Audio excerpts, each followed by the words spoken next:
Let's head back to Jonathan Turley, George Washington University law professor. So, Professor, do you expect that as time goes on, this list has basically created a whole lot of questions?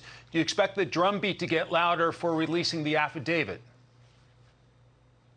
Absolutely. There is a burden upon the government that doesn't normally exist, but we're a deeply divided country, and there are many people who believe that this was another insurance policy being taken out by high-ranking officials.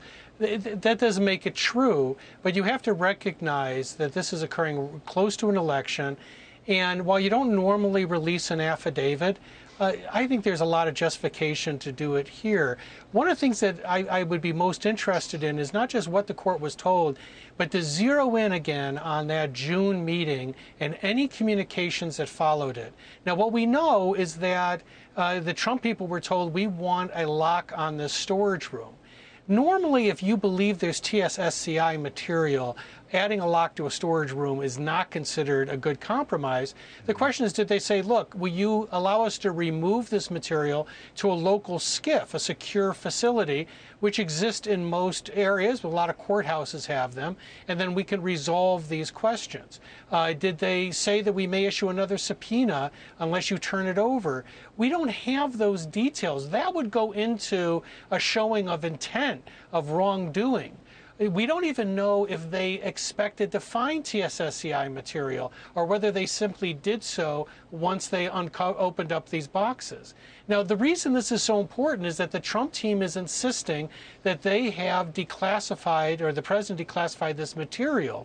Now, that's an obvious defense. Was that disclosed to the court? Was that defense made in June? And then what occurred afterward? A lot of this just doesn't make sense. It's like being in a movie and you sort of, reverse to go look at the earlier scene because you're sort of lost. I mean, when you're stuck at the scene of the raid, you sort of go back and say, wait. The last scene had them in June agreeing on a lock, and then now they're raiding, Mar-a-Lago like it's the Davidian compound. So there's a lot there that we need to have filled out. If the Attorney General truly believes that the Justice Department will speak through its filings and allow these filings to speak for themselves, they should release that affidavit. I expect it would have some redactions. But if there's one circumstance where transparency should overwhelm reluctance, it's here.